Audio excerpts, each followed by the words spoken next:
Hey, first grade. I hope y'all are all doing great, and I really do miss you guys. I'm gonna read a few more chapters of Sideways Stories from Wayside School today. We're on chapter 16, DJ. DJ skipped up the 30 flights of stairs to Mrs. Jewls' room. He was grinning from ear to ear, from nose to chin, from here to there, and back again. "Hey, DJ," Todd shouted. "Glad to see you." Todd was a pushover for smiling faces.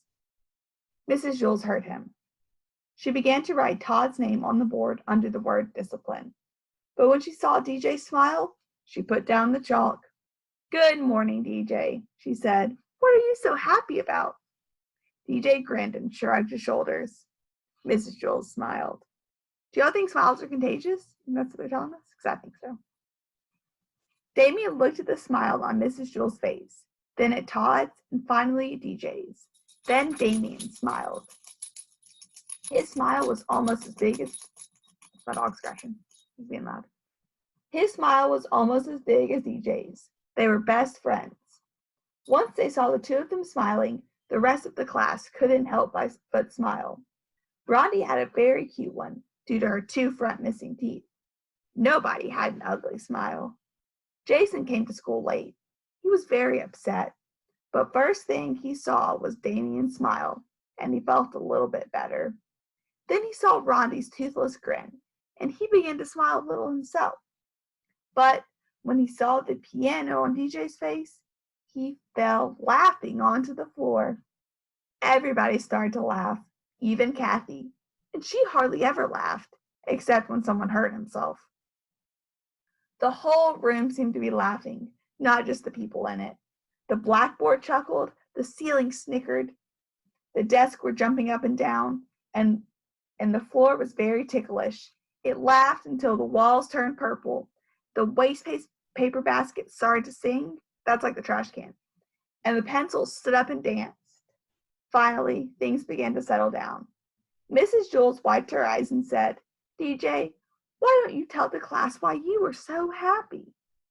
At least let us know what you're laughing about." But DJ kept on smiling. "Oh, come on, DJ," said Dee Dee. "Tell us." DJ didn't say a word. He couldn't. His mouth was stretched out of shape. "Let us guess," said Ron. "If we guess right, will you tell us?" DJ nodded his head.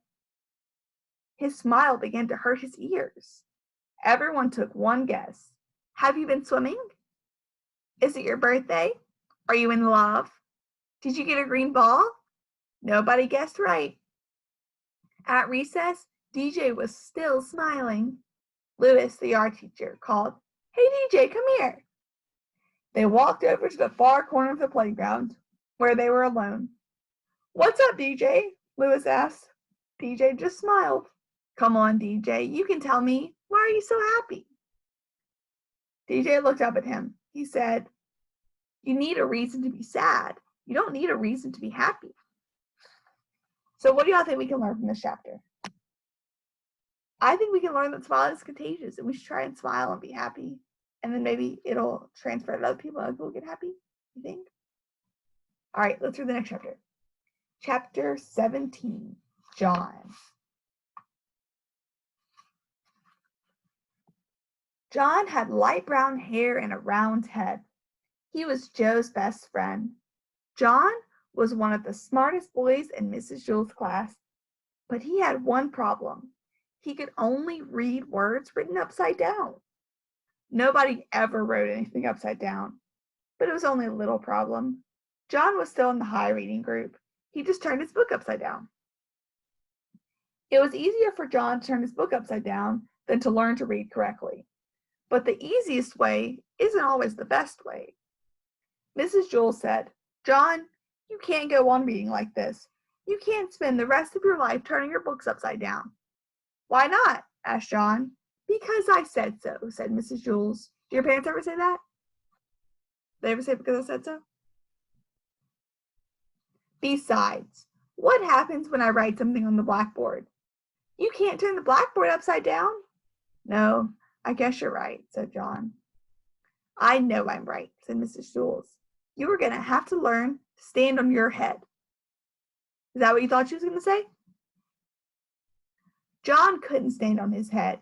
He had given up trying. You would have too if you had fallen over as many times as he had. Joe was John's best friend. He could stand on John's head. Every time John fell over, Joe stood on his head. After all, what are best friends for? My head is too round, Mrs. Jules. I can't stand on it, said John. Of course you can, John, said Mrs. Jules. If Joe can stand on your head, so can you. It's easy, John, said Joe. I can't, John repeated. I always fall over. Nonsense, said Mrs. Jules. All you have to do is find your center of balance. Now up you go. John put his round head on the floor and swung his legs up. He fell right over. Then Joe stood on John's head. See, John, it's easy. Nothing to it. Joe said. We'll help you, John, said Mrs. Jules. Joe, get off John's head and give me the pillow from under my desk. Nancy, Calvin, come here and give us a hand. Mrs. Jules took the pillow from Joe and set it on the floor. All right, John, we'll surround you, she said. We won't let you fall. John put his head on the pillow and swung his legs up. He started to fall one way, but Nancy pushed him back the other. Then he started to fall another way, but Calvin straightened him out. John kept falling a little bit this way and a little bit that way until he found his center of balance. The next part's upside down. Hey, look at me, said John. I'm up really high. I'm standing on my head. I found my center of balance. It's beautiful. I can read the blackboard. Hey, Calvin, bring me a book, and you don't have to turn it upside down. Ha ha. Hey, hoo ha. You better stay off my head, Joe, he warned. Are you all right, John? Asked Mrs. Jules. Yes, I think so. I feel a little funny. Hey, I can still read the blackboard, and I'm not upside down. I can read right side up now. When I fell, I must have flipped my brain or something. That's wonderful, John, said Mrs. Jules. Here, put the pillow back under my desk. As a reward, you may have a Tootsie Roll Pop. They're in the coffee can on top of my desk. John placed the pillow on top of her desk. Then he looked under the desk, but he couldn't find the Tootsie Roll Pops anywhere. So now he's backwards with other stuff now. All right, let's see what happens in the next chapter. Chapter 18 is called Leslie.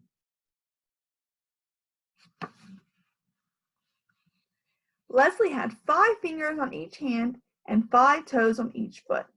For each hand, she had an arm, and for each foot, she had a leg. Does that seem like what y'all have too? She was a very lucky girl, and she had 2 lovely long brown pigtails that reached all the way down to her waist. When Mrs. Jules asked a question, Leslie could raise one of her hands. When Leslie was adding, she could count on her fingers. When Paul pulled one of her pigtails, she could kick him with one foot while standing on the other. But Leslie had one problem. She didn't know what to do with her toes. She had 10 little adorable toes and nothing to do with them. As far as she could tell, they served no useful purpose. What do you use your toes for? Can you think of anything? Maybe we'll figure out what she uses hers for. Well, that's what toes are good for, said Sherry. She put her foot in her mouth and went to sleep. No, thought Leslie, they must be good for something. They just have to be. During recess, she asked Dana, Dana, what do you do with your toes? I scratch the back of my legs, said Dana. First, I scratch my left leg with my right foot. Then I scratch my right leg with my left foot. But my legs don't itch, said Leslie. That's good, said Dana. In that case, you can scratch my legs. With your help, I can scratch both legs at the same time. No, never mind, said Leslie. She walked up behind Louis, the art teacher, and hopped on his shoulders. Louis, said Leslie, I don't know what to do with my toes.